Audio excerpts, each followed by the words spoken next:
Orang yang tawakul ini adalah orang-orang yang mengimani takdir dengan sempurna. Dia menjadikan Allah tempat bergantung dan dia merasa cukup. Makanya ketika Nabi Yusuf difitnah, Ibunda Aisyah difitnah oleh siapa? Oleh orang-orang munafik. Ikhtiarnya apa? Dia ngaku, saya gak zina. Nabi Yusuf pun sama, aku gak zina. Jelas-jelas robekannya di mana? Di punggung, bukan di depan. Ikhtiarnya sudah, hasilnya apa? Nabi Yusuf tetap di penjara. Ibunda Aisyah masih dituduh sampai Allah mentazkiyah dirinya. Makanya dua-dua orang soleh ini mengatakan hasbunallah wa ni'mal wakil. Cukuplah Allah sebagai penolong aku. Wa ni'mal wakil artinya dia sudah ikhtiar, dia menggantungkan semuanya kepada Allah.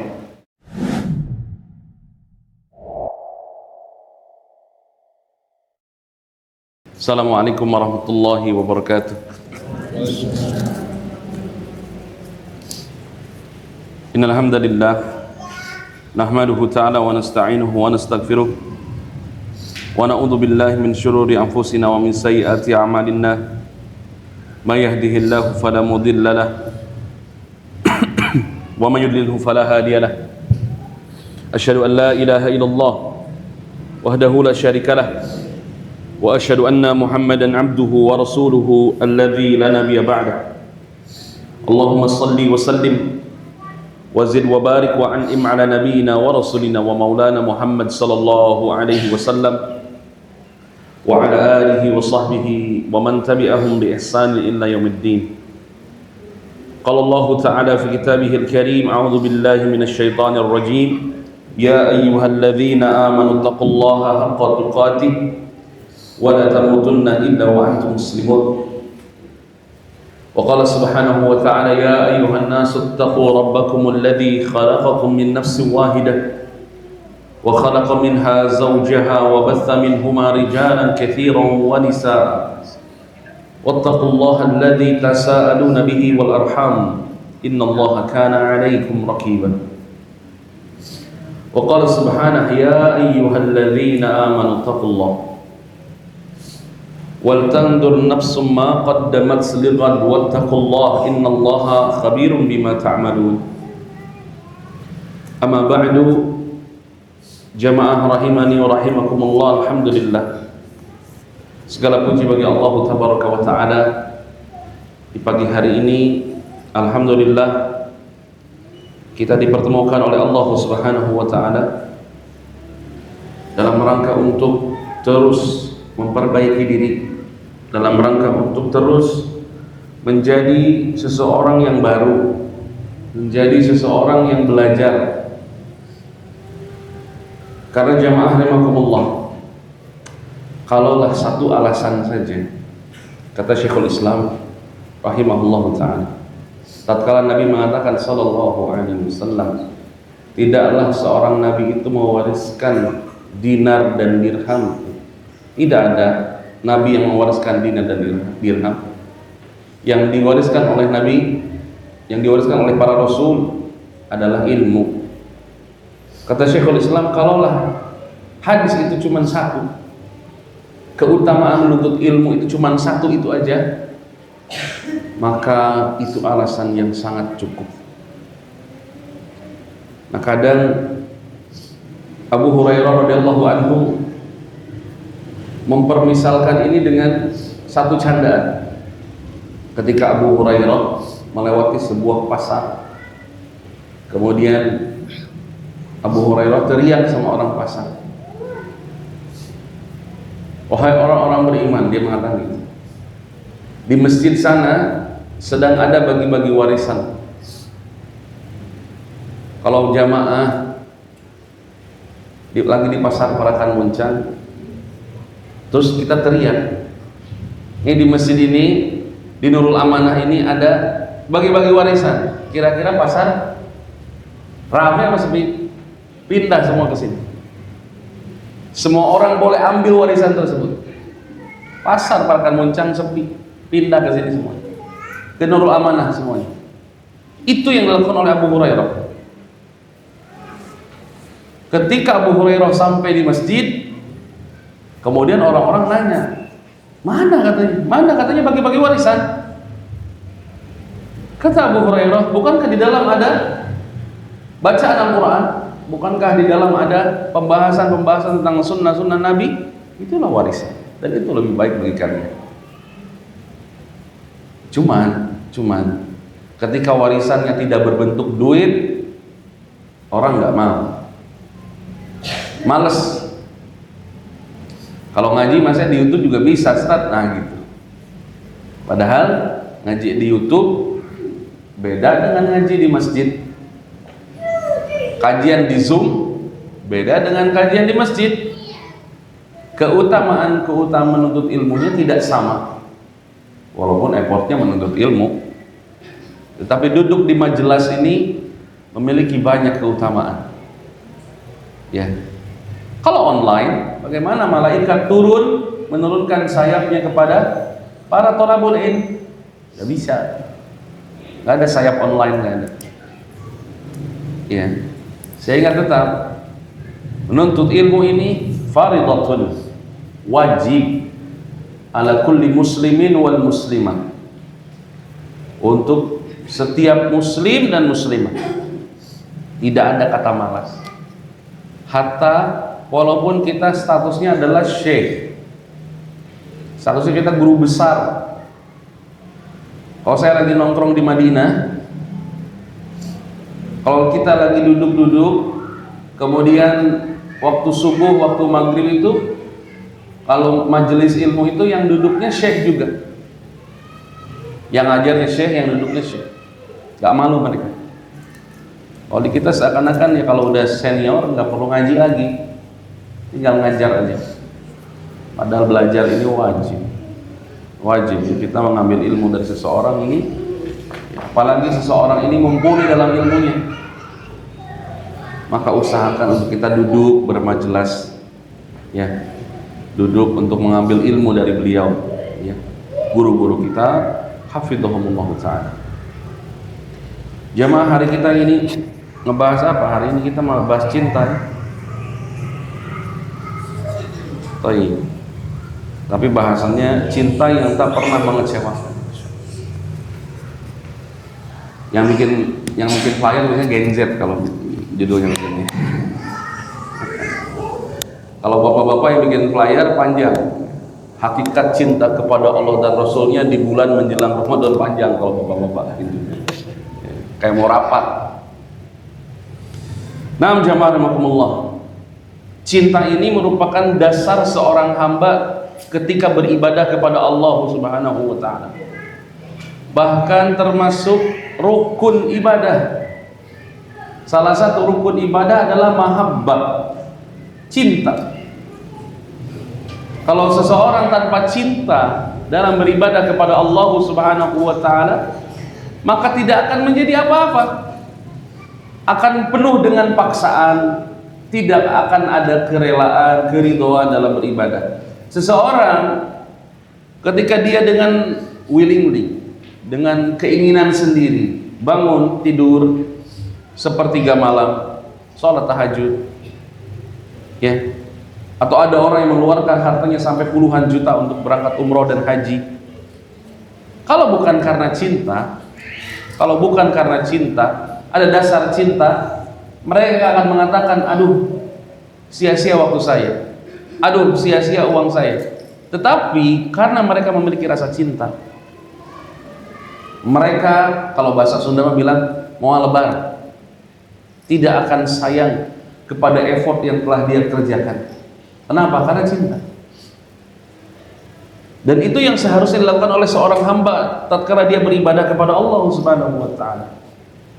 Dia cinta kepada ibadahnya, dia tunggu bertemu dengan kekasihnya, yakni Allah Subhanahu wa ta'ala.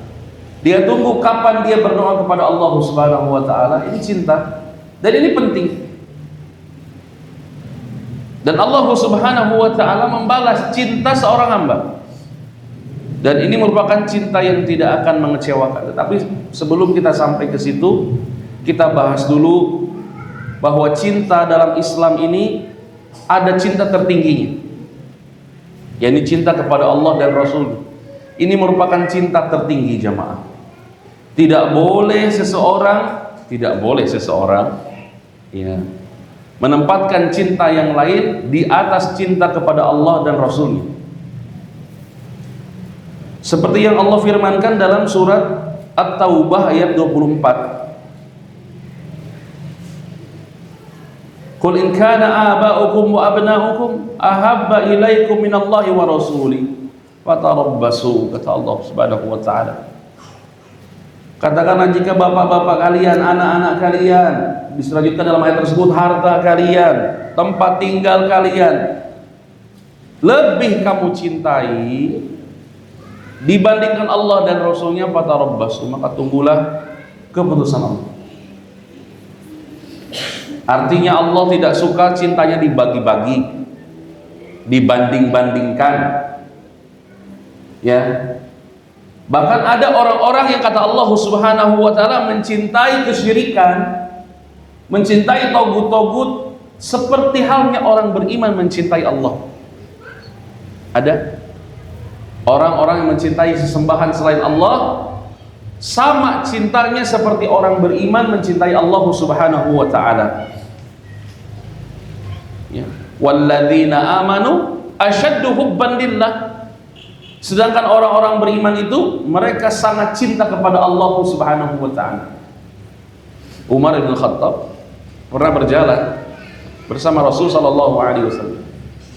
Dia mengatakan, "Ya Rasulullah, tidak ada yang aku lebih cintai, ya, selain diriku dan engkau." Kemudian kata Rasul sallallahu alaihi wasallam, "Wala anta ya Umar."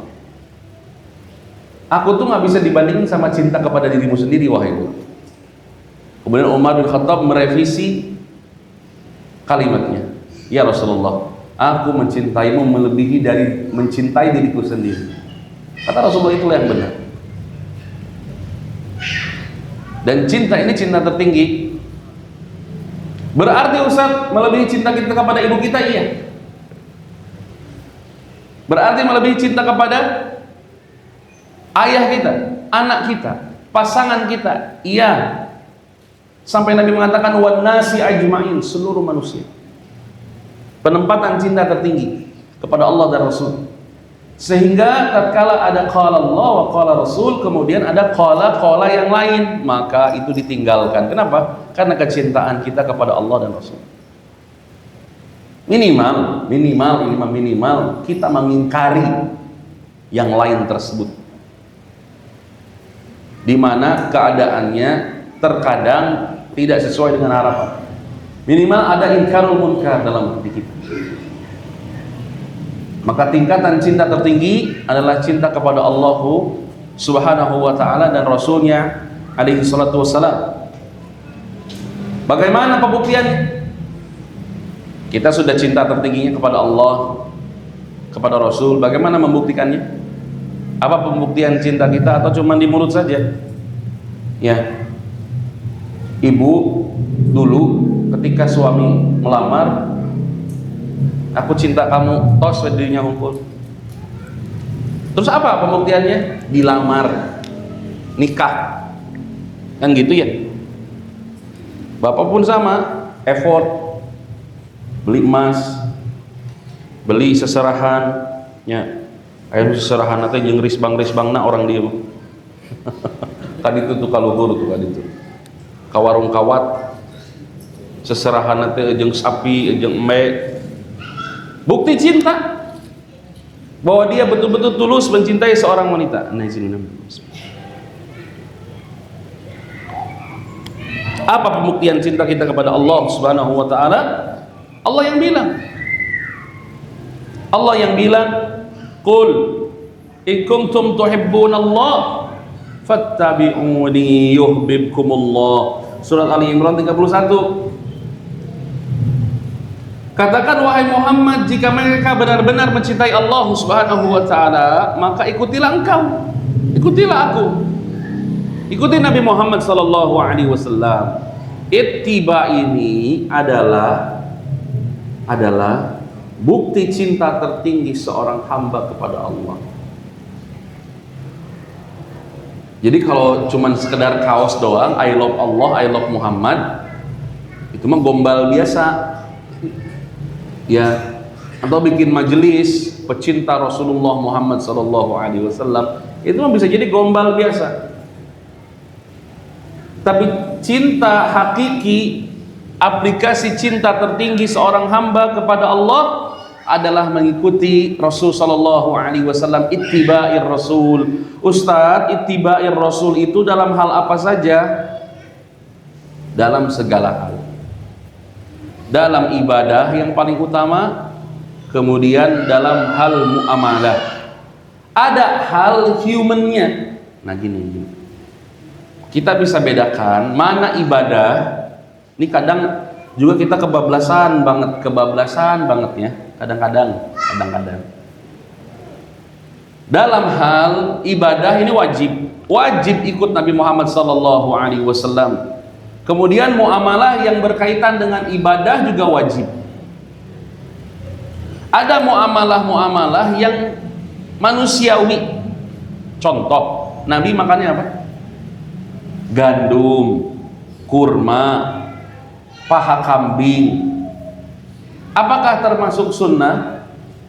Kalau kita makan beras, makan jagung, berarti nggak sunnah, nggak ittiba dong. Ini masalahnya muamalah manusiawi.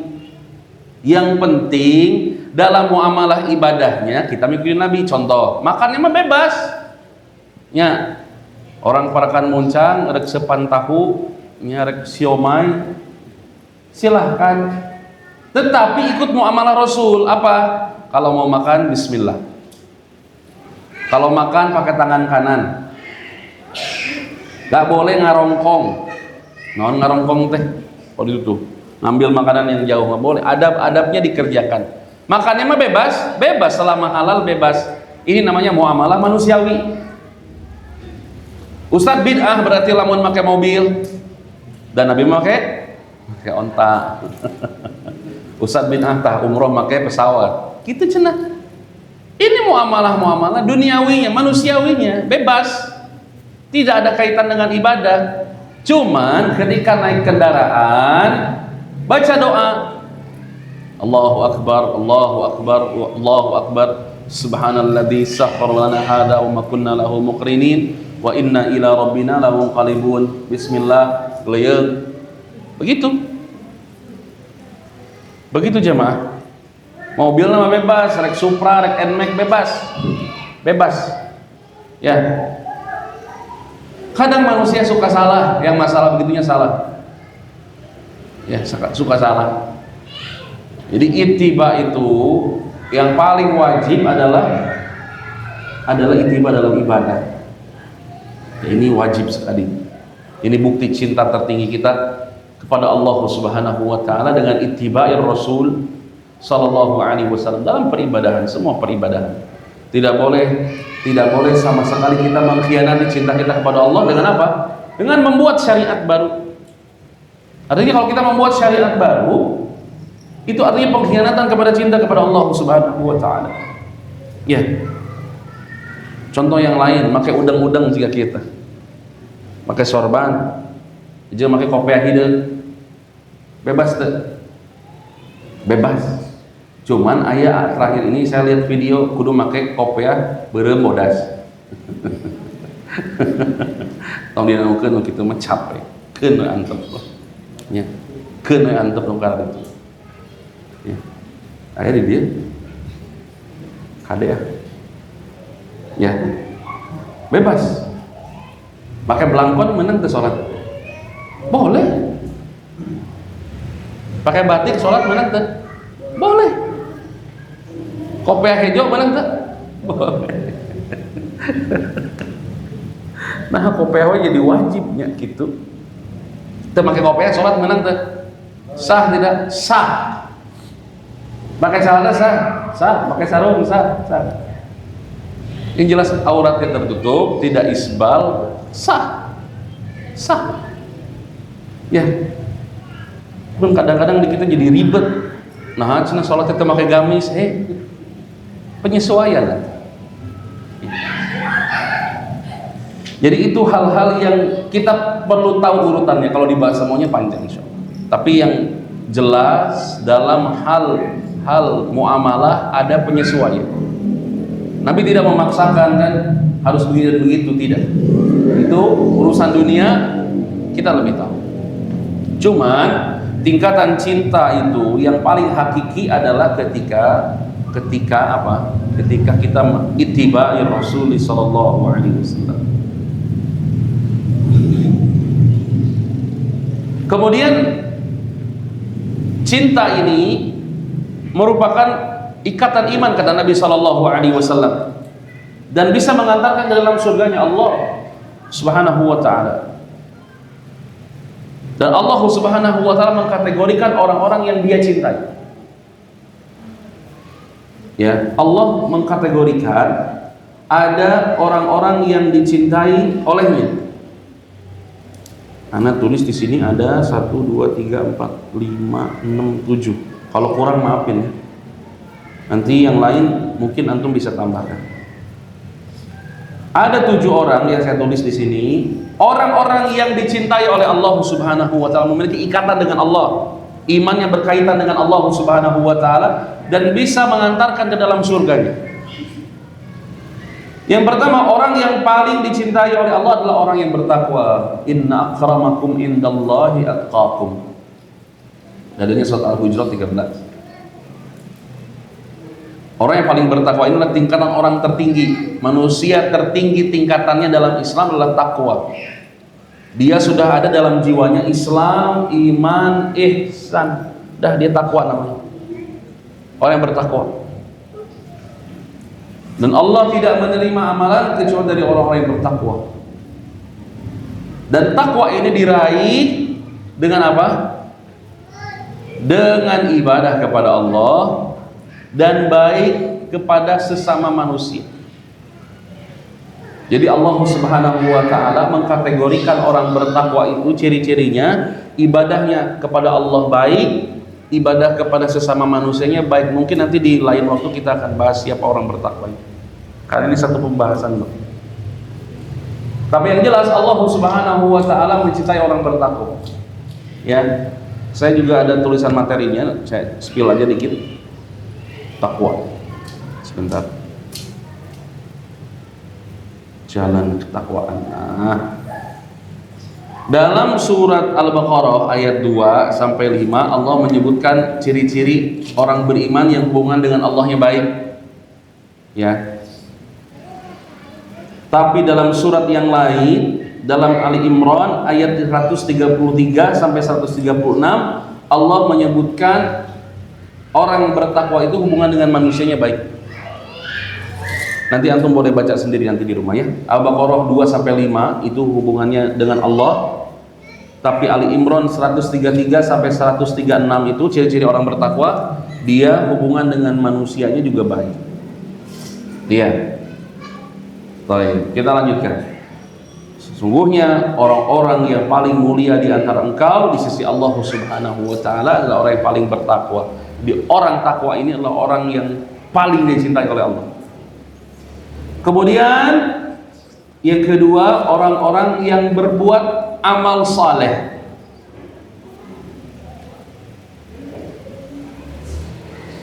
Orang-orang yang berbuat amal saleh ini jamaah rahimakumullah adalah orang-orang yang dicintai oleh Allah. Kata Allah Subhanahu wa taala dalam surah Al-Baqarah 195, "Wa ahsinu innallaha yuhibbul muhsinin." Maka berbuat baiklah kalian karena Allah menyukai orang-orang yang berbuat baik, beramal saleh. Ya. Allah Subhanahu wa taala cinta kepada orang-orang yang dawam dalam beribadah. Terus menerus. Ya. Ahabbul a'mali indallah adwamuha wa in qalla. Sebaik-baik amal di sisi Allah adalah yang paling banyak amalnya, maksudnya sering walaupun sedikit. Dan orang-orang yang banyak amal ini orang-orang yang hidupnya full dengan amal saleh. Orang-orang yang gak berpikir selain ini saya tidak mau mengerjakan yang lain. Kerja saya harus jadi ibadah, makan saya harus jadi ibadah, ya ngobrol saya dengan tetangga harus jadi ibadah, apalagi tidur saya harus jadi ibadah, rekreasi saya harus jadi ibadah. Semuanya full berisi tentang amal soleh. Ini orang-orang ihsan namanya, orang-orang muhsinin. Muhsinin teh lain donatur hukum. Di urang mah muhsinin teh donatur, Ustaz. Itu bahasa kita orang itu mah. Nunggu muhsinin, saha muhsin? Donatur. Jebutkeun we donatur. Karena bisa jadi muhsinin itu datang mau beas, bawa beas hungkul. Pertama kan muhsinin tadi teman tukang beas. Sarua eta ge muhsinin. Muhsinin itu ya diartikan oleh kita suka dia dengan donaturnya masjid. Kadang-kadang sudah menyampaikan kan para muhsinin. Para muhsinin itu orang yang beramal soleh secara umum. Secara umum. Ya, tidak hanya sedekah. Tidak hanya sedekah. Jadi setiap aspek kehidupannya harus bernilai amal soleh. Ini orang muhsin. Ustaz, rekreasi boleh nggak dalam Islam? Kemarin ada yang nanya, banyak banget yang nanya, Ustaz, bentar lagi liburan sekolah, boleh nggak kita liburan? Boleh. Rihlah tuh boleh. Para ulama tuh rihlah. Syekh saya rihlahnya kemana? Ka dia, ka Bogor. Ya, kadang-kadang di Pangalengan. Kemarin saya Ashraf yang ke Pangalengan, Pak. Lucu banget sih pengen ke Pangalengan. Liburan boleh. Tujuan liburannya biar kita fresh. Tatkala kita kembali ke tempat kita, ke tempat mukim kita, ke masjid jadi makin rajin, kajian makin hadir. Kenapa? Udah fresh. Namanya juga refreshing. Kalau bahasa anak sekarang healing. Udah healing. Boleh nggak? Boleh banget.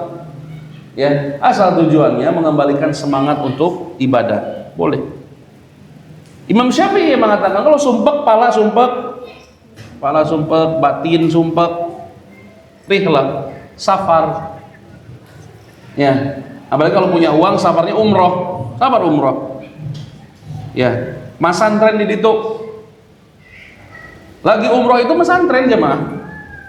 Ya, banyak jamaah ustad.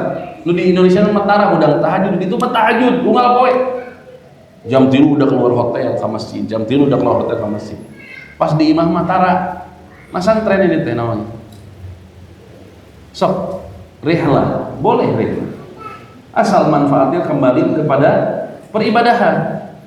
Di tempat rihlahnya jangan apa? Jangan bermaksiat. Rihlah kemana? Ke pantai, Ustaz, ke Bali. Buat apa tuh? Ningali aurat. Rihlahna itu Ustaz di villa, Ustaz. Di itu nananan ke karaokean, nggak usah tuh.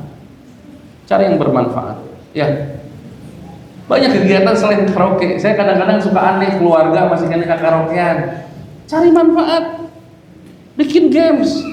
Naon gitu suka futsal gitu, keluarga itu. Cari permainan-permainan yang mubah, tidak ada unsur kemaksiatan. Boleh. Setiap amal-amal itu atau orang-orang muhsin itu adalah mengaitkan amal hari-harinya dengan ibadah. Baik, kerja juga bisa jadi nilai ibadah. Kalau kita niatkan untuk menafkahi keluarga, ya, biar kita bisa sedekah, biar kita bisa haji, biar kita bisa bayar zakat dan seterusnya. Ini boleh. Boleh ya. Nah.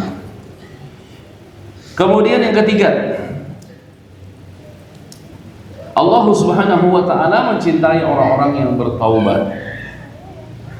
Kata Allah Subhanahu wa taala dalam surat Al-Baqarah 222, Allah mengatakan innallaha yuhibbut tawwabin wa yuhibbul mutatahhirin. Sesungguhnya Allah Subhanahu wa taala mencintai orang-orang yang bertaubat. Kalau ini kita manusia nih bertakwa semuanya, Allah matikan semuanya. Allah ganti dengan hamba-hamba yang berdosa dan bertaubat. Orang-orang yang taubat ini bukan hanya orang-orang yang berdosa saja. Allah mengatakan dalam ayat yang lain, ya. Allah mengatakan dalam ayat-ayat yang lain, jamaah rahimakumullah, dalam surat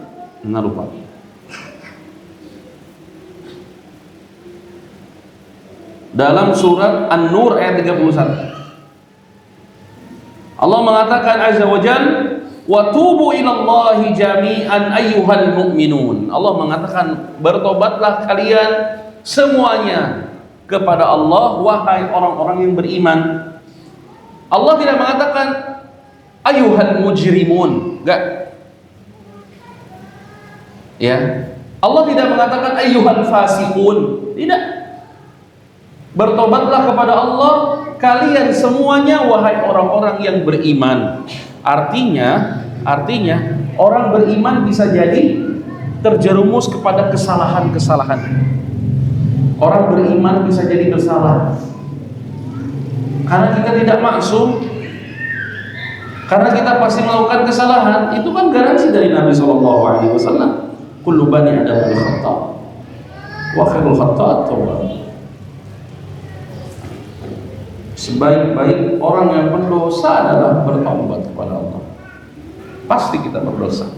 Anak Adam pasti berdosa. Dan Allah Subhanahu wa taala mencintai orang-orang yang bertaubat. Dan Allah mencintai Nabi kita Muhammad sallallahu alaihi wasallam gara-gara banyak beristighfar kepada Allah. Nabi kita Muhammad sekali duduknya bisa 70, bisa 100 kali istighfar.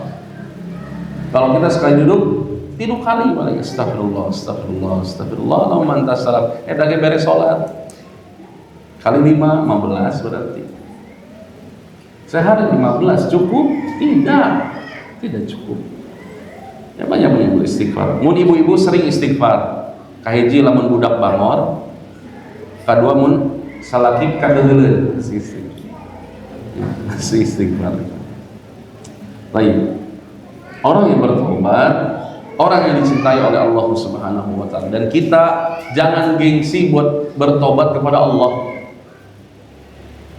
Kan tobat kita juga tidak effort sebenarnya mah. Cuma ngomong sama Allah, ya Allah, astagfirullah wa atubu ilaih. Ya Allah, aku meminta ampun kepada Engkau, aku bertobat kepada Engkau dari semua kesalahan-kesalahanku. Sendirian lagi ngomongnya. Lagi sendirian, lagi sepertiga malam, lagi tidak ada orang, antum taubat sama Allah, Allah terima taubatnya. Gak seperti dulu harus bunuh diri. Zamannya Nabi Musa, orang mau pengen taubat harus bunuh diri. Umatnya Nabi Muhammad gampang taubatnya. Gelar sajadah, salat malam, banyak istighfar, menyesal dengan kesalahan-kesalahannya, berazam dalam diri untuk tidak mengulanginya lagi, udah diterima taubat. Itu taubatan nasuha itu begitu. Ya, mudah sekali. Innallaha yuhibbut tawwabin. Allah mencintai orang-orang yang taubat. Wa yuhibbul mutatahhirin. Dan Allah Subhanahu wa taala mencintai orang-orang yang bersih. Bersih secara jiwa dan raga. Bersih secara jiwa dan raga. Kita orang beriman temenang caludi. Naon caludi bahasa Indonesia nanya? Kulehe. Sarfah kena itu bahasa Sunda. Orang Islam itu bersih, berseka.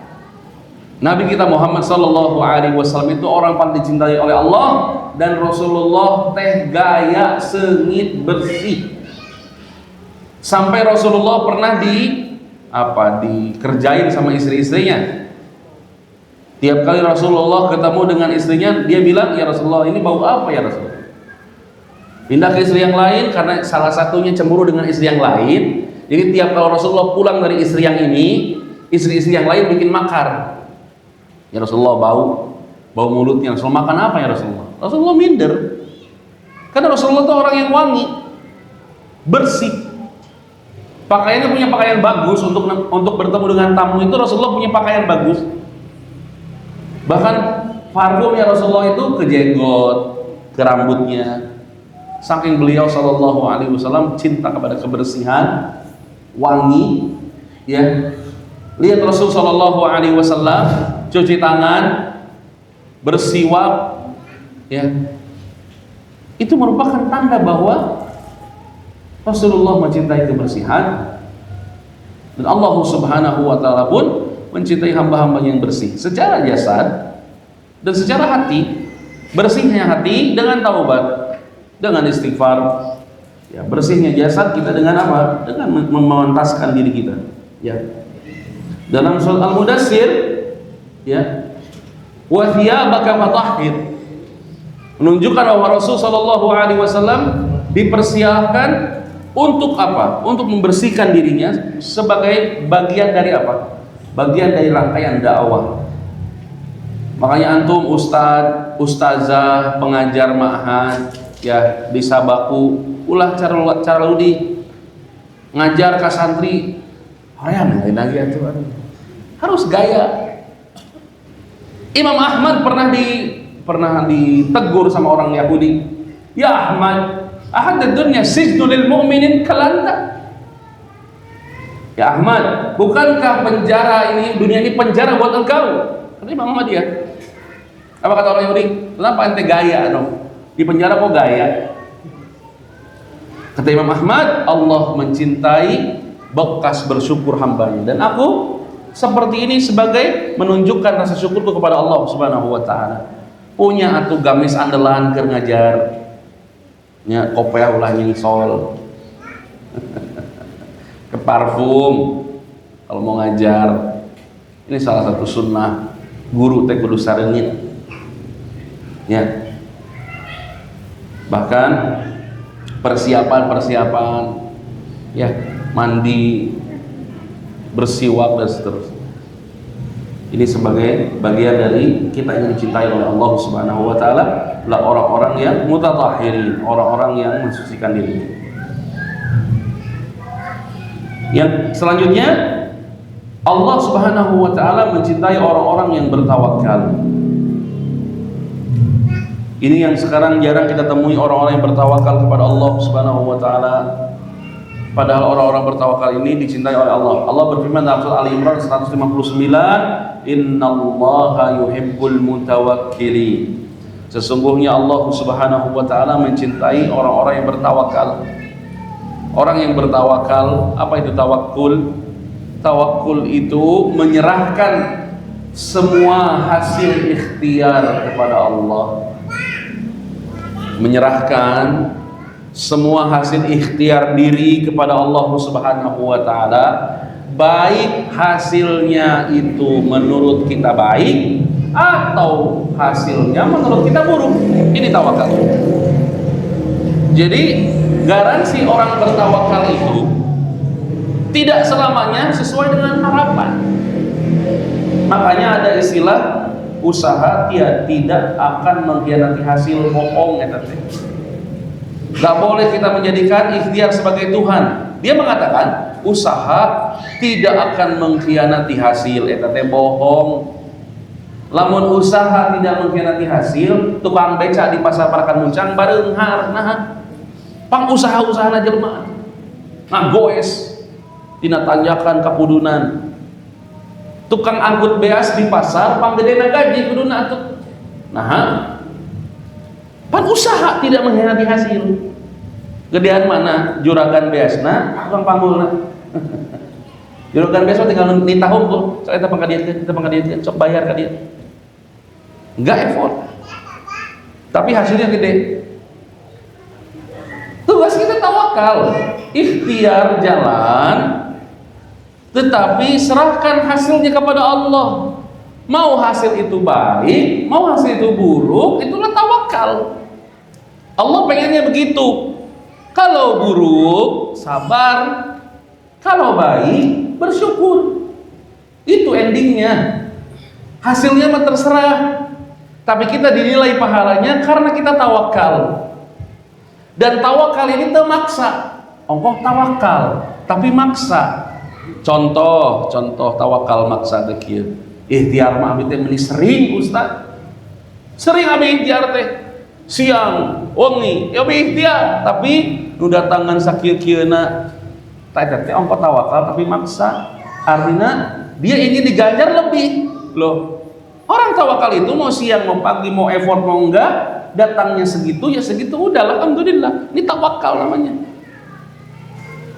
Kadang modal kita lebih gede keluar dibandingkan untungnya. Kadang modal sedikit, untungnya datang gede. Kadang itu tawakal. Santai saja. Tawakal ini sama dengan mengimani takdir. Orang yang tawakul ini adalah orang-orang yang mengimani takdir dengan sempurna. Dia menjadikan Allah tempat bergantung dan dia merasa cukup. Makanya ketika Nabi Yusuf difitnah, Ibunda Aisyah difitnah oleh siapa? Oleh orang-orang munafik. Ikhtiarnya apa? Dia ngaku, saya gak zina. Nabi Yusuf pun sama, aku gak zina. Jelas-jelas robekannya di mana? Di punggung, bukan di depan. Ikhtiarnya sudah. Hasilnya apa? Hasilnya apa? Nabi Yusuf tetap di penjara. Ibunda Aisyah masih dituduh sampai Allah mentazkiyah dirinya. Makanya dua-dua orang soleh ini mengatakan hasbunallah wa ni'mal wakil. Cukuplah Allah sebagai penolong aku. Wa ni'mal wakil artinya dia sudah ikhtiar, dia menggantungkan semuanya kepada Allah. Tawakal. Nah kita kadang-kadang nggak nerima dengan hasil tawakal. Katanya tawakal, tapi masih protes sama Allah. Tawakal itu dia sabar dengan hasil yang tidak puas, yang tidak pas dengan dia sabar. Dan memang kadang-kadang begitu. Tidak semuanya yang kita harapkan itu terlaksana. Dan itulah meaning of tawakal. Itu artinya tawakal itu di situ. Ya. Kemudian Allah Subhanahu wa taala mencintai orang-orang yang adil. Yang keberapa? Yang kelima ya. Dalam surah Al-Maidah ayat 42 Allah mengatakan innallaha yuhibbul muqsitin.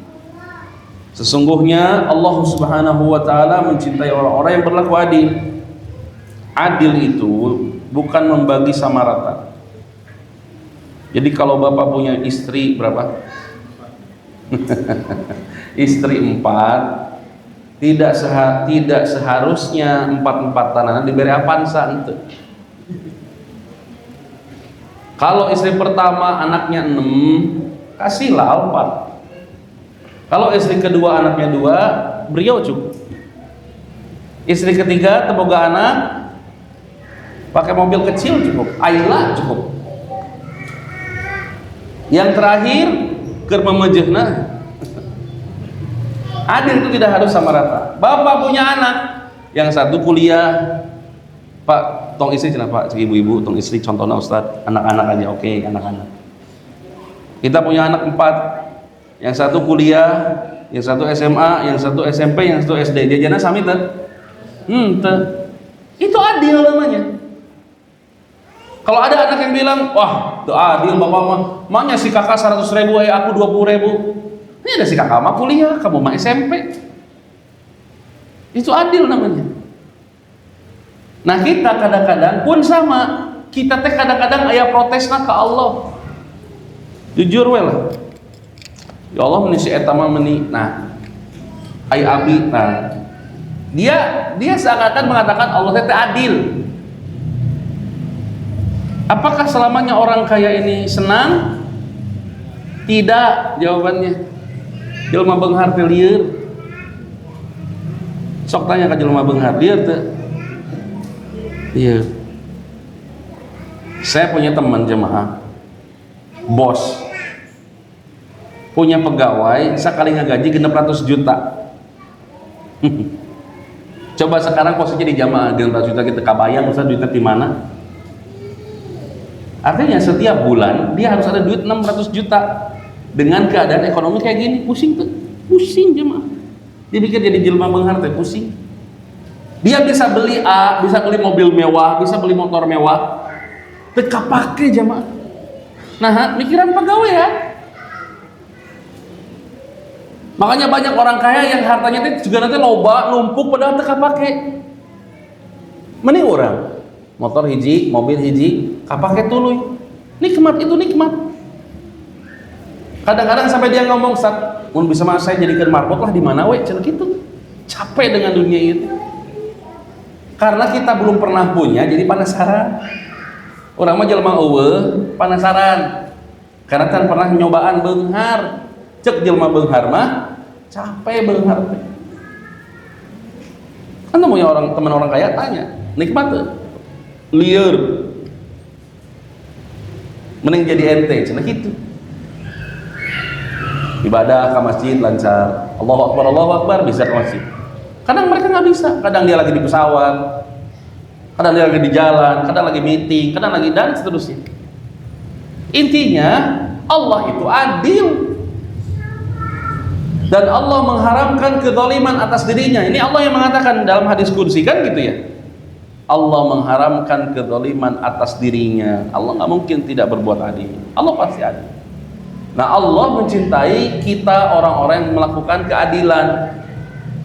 Ya, para ustadz melihat anak-anak santri harus adil, tidak boleh pilih kasih. Ya, Pak RT melihat warganya harus adil. Pemimpin-pemimpin harus adil ketika menaungi rakyatnya. Dan Allah mencintai orang-orang yang adil. Ingat, adil itu bukan harus sama, tetapi sesuai dengan takarannya. Yang keenam, orang-orang yang sabarlah yang Allah cintai. Kata Allah Subhanahu wa taala dalam surah Al-Imran 146, wallahu yuhibbus sabirin. Dan Allah Subhanahu wa taala mencintai orang-orang yang sabar.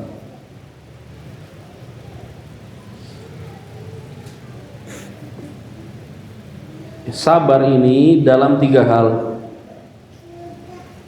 Sabar ini adalah dalam 3 hal. Yang pertama, ketika diuji.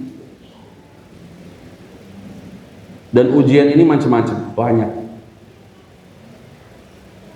Yang kedua, sabar ketika melakukan ketaatan, perlu sabar. Yang ketiga, sabar ketika meninggalkan kemaksiatan. Jadi dalam 3 hal harus sabar. Ketika diuji oleh Allah Subhanahu wa taala, ketika menjalankan ketaatan kepada Allah, dan ketika meninggalkan kemaksiatan. Ini harus sabar. Apakah sabar artinya diam? Terkadang sabar itu artinya diam. Terkadang sabar itu artinya melakukan sesuatu, mencari solusi sesuai syariah, itu sabar juga. Ya. Jadi sabar itu tidak selamanya artinya cicing, dikepret sabar we. Lawan itu kali-kali mah. Ketika kita diberikan musibah, misalnya ya, uang habis, cara sabarnya apa? Nyari duit dengan cara yang halal. Kita diberi musibah anak, misalnya anak apa? Buraong gitunya. Apakah sabarnya diam? Tidak. Sabarnya adalah amar ma'ruf nahi munkar. Jadi sabar itu macam-macam jenisnya.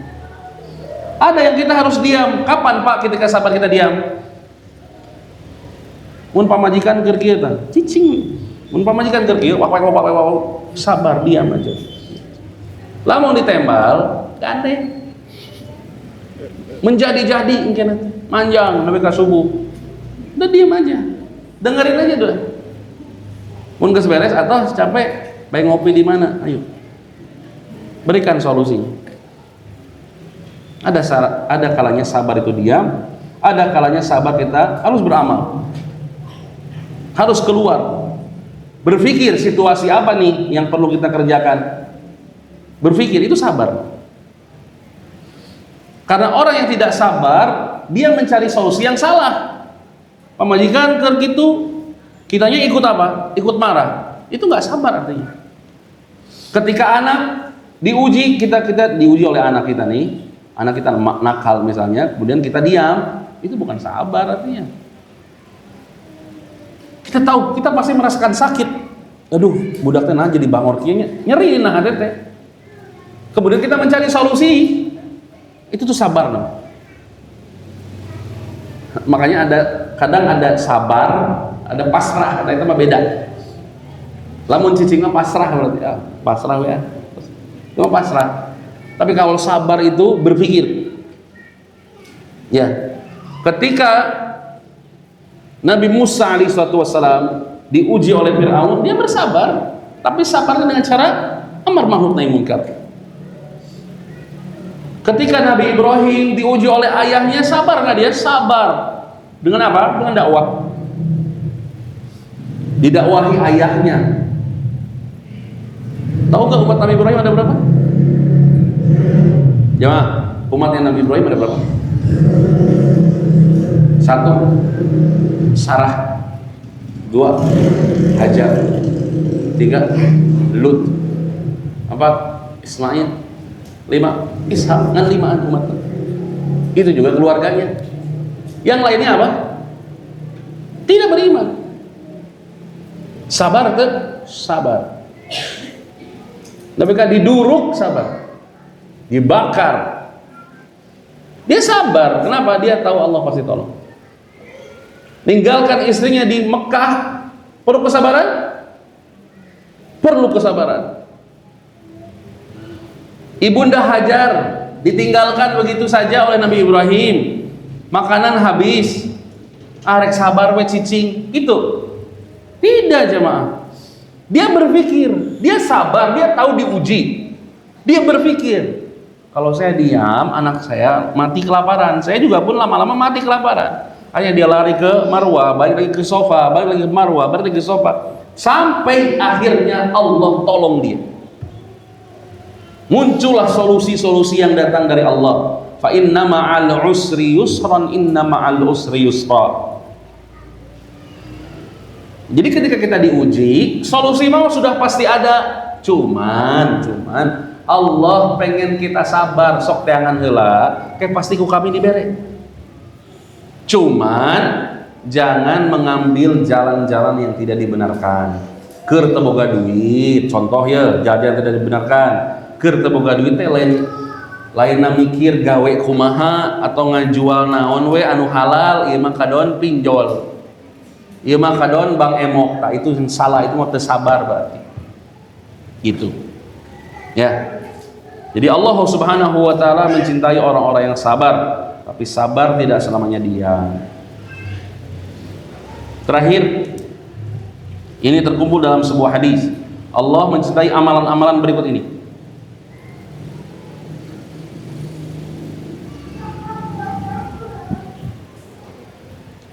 Ini ada dalam ada tiga amalan. Sebenarnya ada 2 hadis, tapi kepanjangan teh. Hadis dari Amr Asy-Syaibani. Ya, Abu Amr Asy-Syaibani, ini Sa'ad bin Ilyas radhiyallahu an.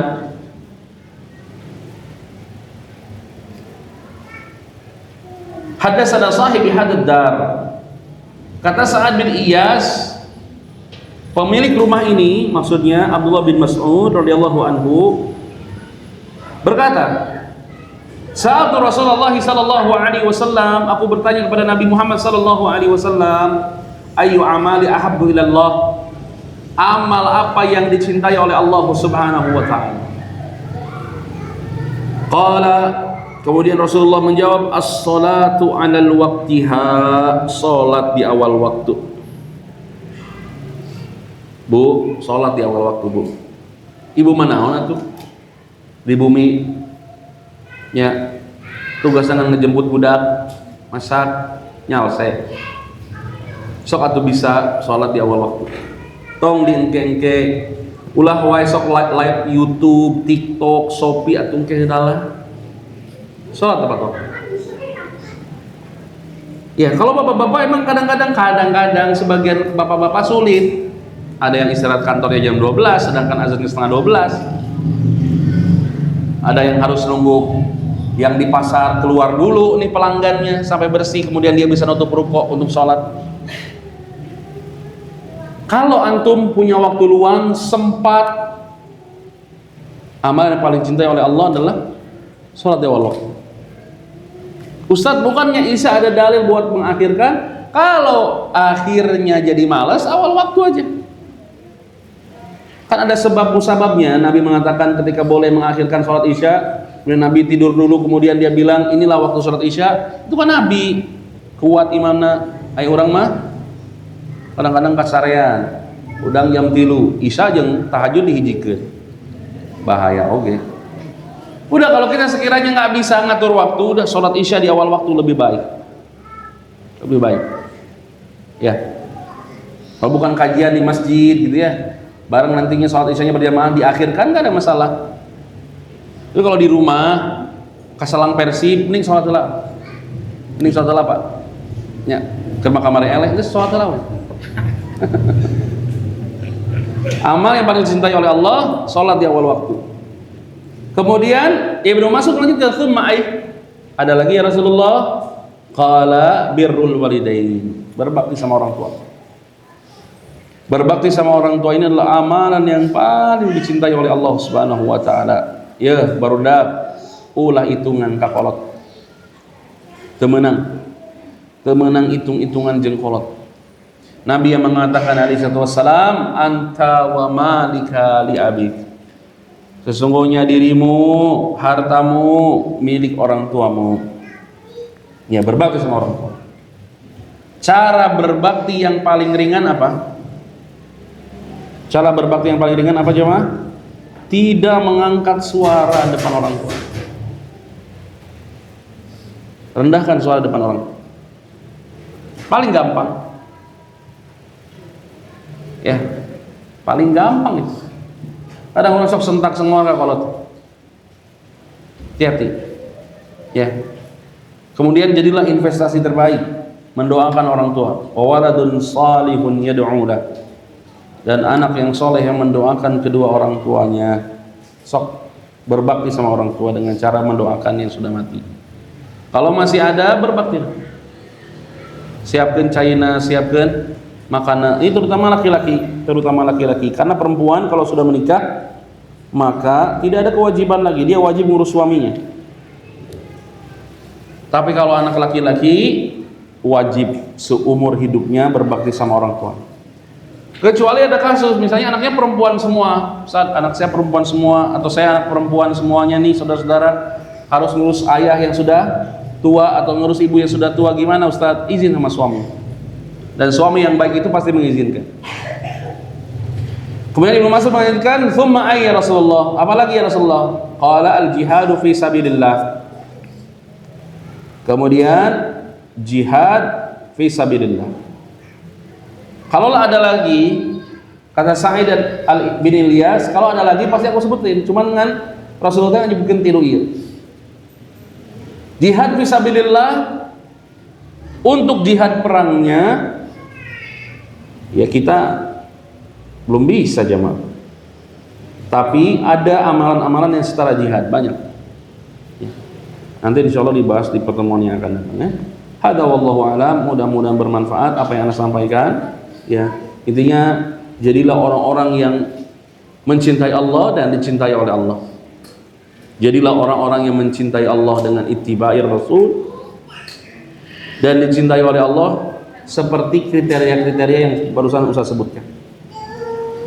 Mencintai Allah dengan ittiba, dicintai oleh Allah dengan menjadi orang-orang dengan kriteria-kriteria yang barusan. Ya, hada wallahu a'lam. Tafadhal, barakallahu fiik.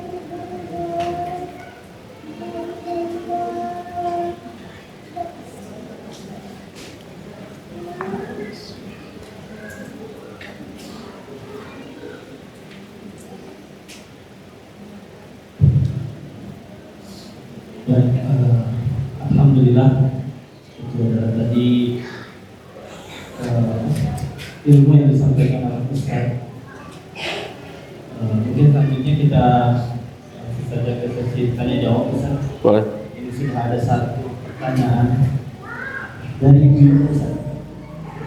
Ya, bismillah Ustaz, izin bertanya, ketika mencintai suami atau anak berlebih, apakah termasuk mengabaikan cinta kepada Allah, dan bagaimana mengenai hal ini agar tidak terjerumus dalam membagi atau membandingkan cinta terhadap Allah? Baik.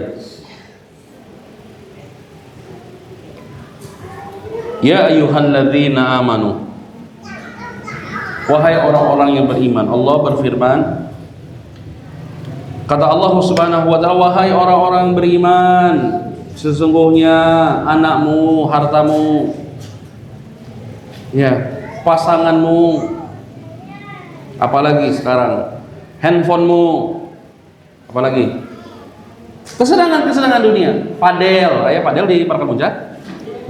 Macam aja. Badminton, musik. Kalau semua itu memalingkan dari zikir kepada Allah, faulaika humul khasirun. Allah mengatakan faulaika humul khasirun. Allah cuma menyebutkan dua hal, anak dan harta. Tapi sekarang penyebab untuk memalingkan cinta kita kepada Allah banyak, terutama ini. Sok lah datang ke rumah ngobrol jeung budak, ngobrol jeung HP. Assalamualaikum. Nya eueuh TV di mah teh ngan aya ieu.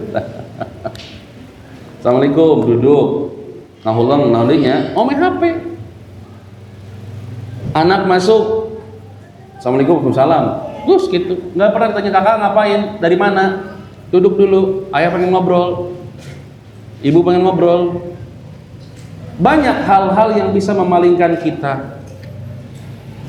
Tapi yang jelas Allah Subhanahu wa taala bilang, la tulhikum amwalukum wala auladukum an dzikrillah. Jadi batasannya kalau sudah memalingkan dari zikir kepada Allah, maka Anda termasuk orang-orang yang khasir. Sekali lagi nih, Ibu boleh lihat di surat Al-Munafikun ayat terakhir, Allah yang mengatakan, ya ayyuhalladzina amanu la tulhikum amwalukum wala auladukum an dzikrillah wa may yaf'al dzalika faulaika humul khasirun.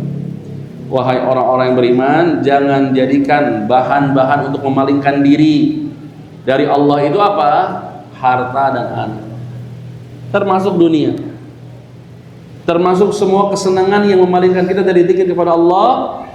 Kalau engkau terjerumus, maka engkau termasuk orang-orang yang khasir, orang-orang yang apa? Rugi. Sama, khasir itu sama dengan surat Wal Asri, innal insana lafi khusr. Sama, derajatnya sama. Kalau ditelusuri lagi dalam tafsir, khasir itu adalah orang-orang yang terancam neraka. Makanya kalau kita senang cinta sama anak, sama suami, nggak ada masalah. Apa kata Jibril kepada Nabi Shallallahu Alaihi Wasallam? Cintailah oleh engkau seseorang tersebut sesuai dengan kadarnya. Jangan lebih, jangan melebihi, jangan berlebihan. Karena mereka akan ditinggalkan.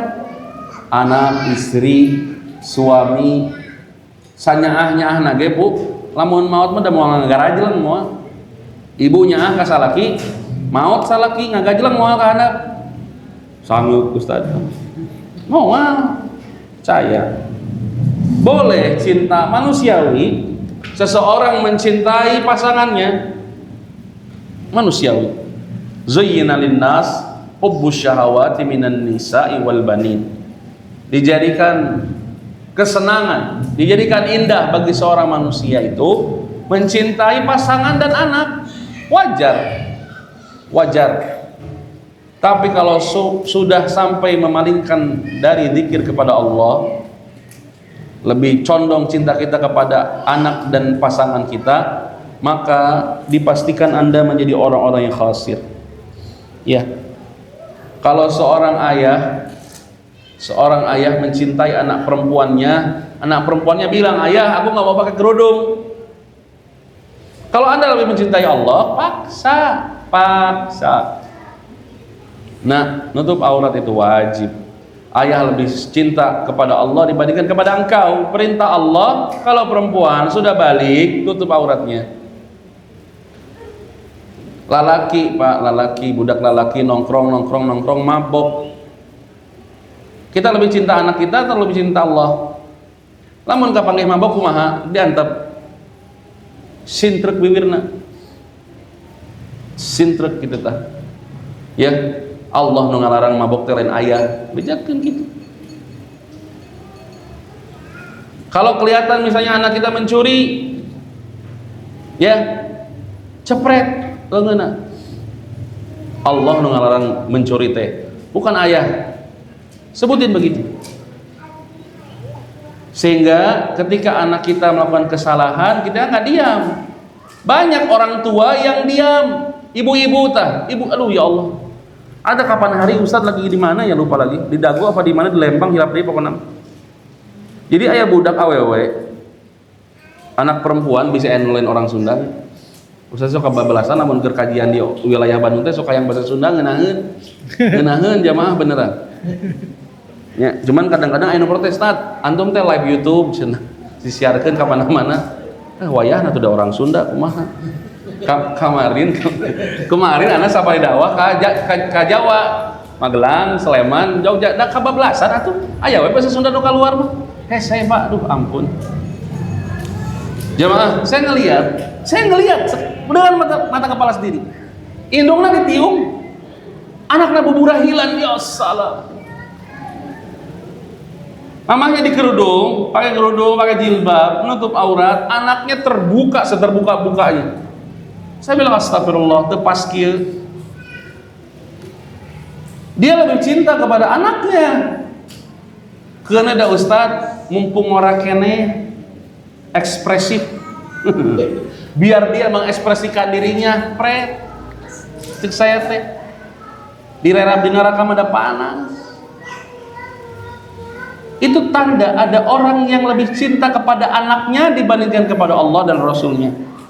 Dan jamaah bisa lihat sendiri di mana-mana ayat. Biduan dangdut nu nganterna saha bapana kadang indungna, marake tiung, marake kopea. Anaknya pagaweana naon? Biduan dangdut. Subhanallah. Banyak ternyata orang yang lebih mencintai anaknya, mencintai pasangannya, melebihi mencintai kepada Allah, dan itu tidak boleh. Ya, mudah-mudahan menjawab ya, barakallahu fiik. Cukup, ada lagi? Ya, ada lagi Ustaz. Kemudian yang kedua, Ustaz, bagaimana menyikapi orang tua yang selalu meminta uang padahal dia punya usaha dan sudah dapat jatah bulanan? Bagaimana menyikapinya itu?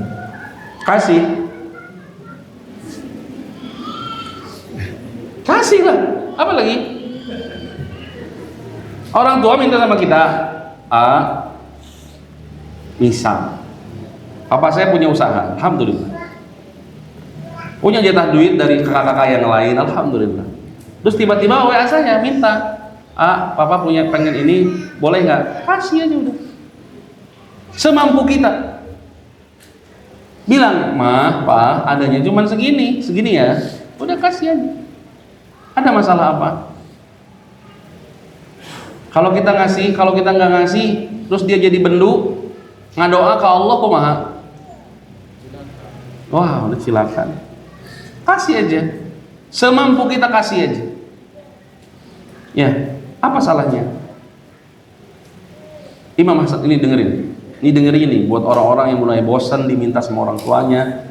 Dengerin nih, Imam Hasan Al-Basri rahimahullah mengatakan, ini imam gede tabi'in, dia berpesan sama kita, dulu orang tua kita ngurus kita, membiayai kita, nyakolakeun, mere dahar, mere nginum, mere tempat tinggal, supaya kita jadi orang, supaya kita jadi seseorang, jadi jelema. Sekarang kita ngurus orang tua kita, ngasih makan orang tua kita, ngasih duit orang tua kita, nunggu jadi apa? Jadi mayit. Kebalikan, orang tua kita dulu ngurus kita, pengen kita jadi seseorang dari kecil. Sok bapak yang ngarasa apa boga budak leutik kene, aduh diurus, dibajuan, disangkolakeun, dipasantrenkeun, dihafalkeun Quran, terus diurus. Terus kayak geus gede, dia budak teh borong ngomong ke orang. Ketika orang butuh sesuatu, ayah teh pengen ini, boleh nggak? Pan geus transfer atuh kamari. Sok, kumaha perasaan bapak? Kumaha perasaan ibu?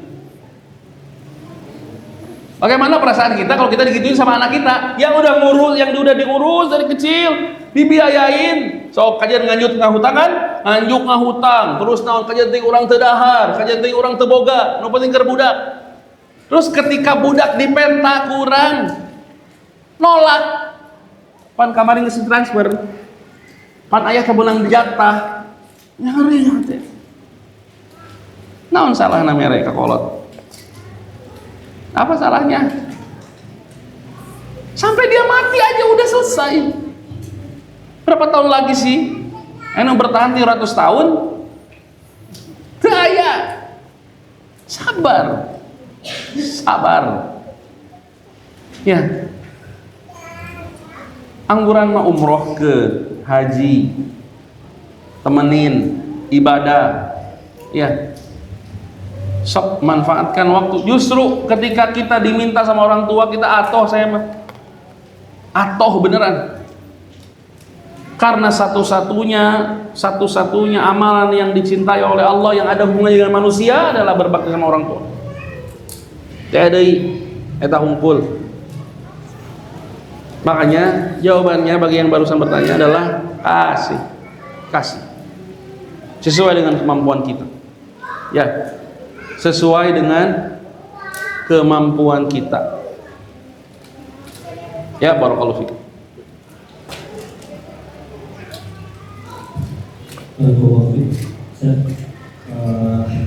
Insyaallah itu tadi jawaban yang semoga bisa kita terima ya. Karena mungkin agak berat saya. Tapi jawaban yang harus kasih, jawabannya langsung kasih gitu ya. Dan apa namanya? Ya itu tadi saya saja kita harus bersabar. Ya. Kita harus bersabar. Kasih dan semoga ini adalah bisa ilmu ini bisa kita terima. Kemudian yang terakhir ya Ustaz, ini ada satu pertanyaan lagi.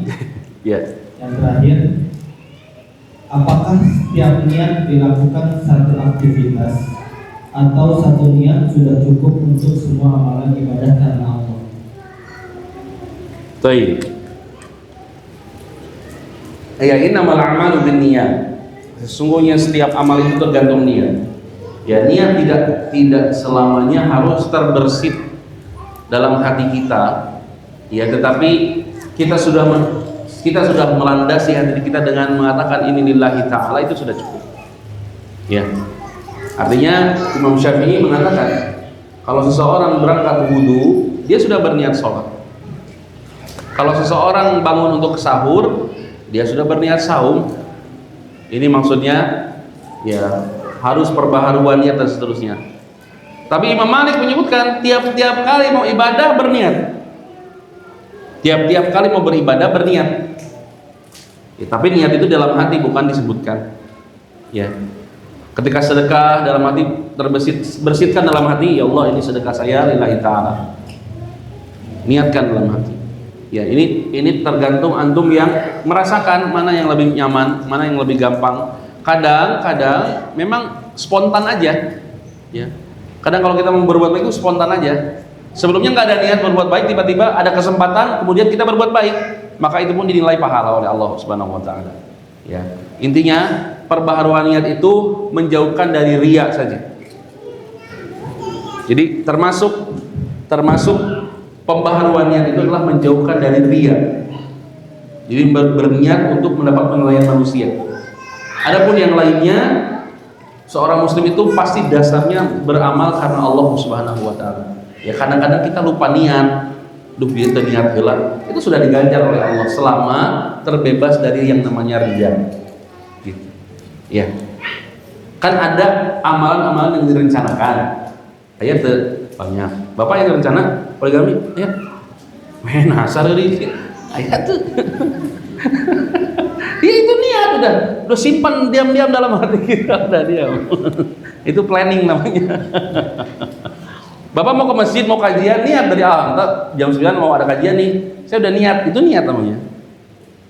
Tapi kadang-kadang ada amalan spontan, ngelihat ke masjid, kan nggak ada orang datang ke masjid niatnya menerken sendal, kayak tapi ketika masjid, acak-acakan dia benerken sendal, itu juga dapat pahala, gitu ya.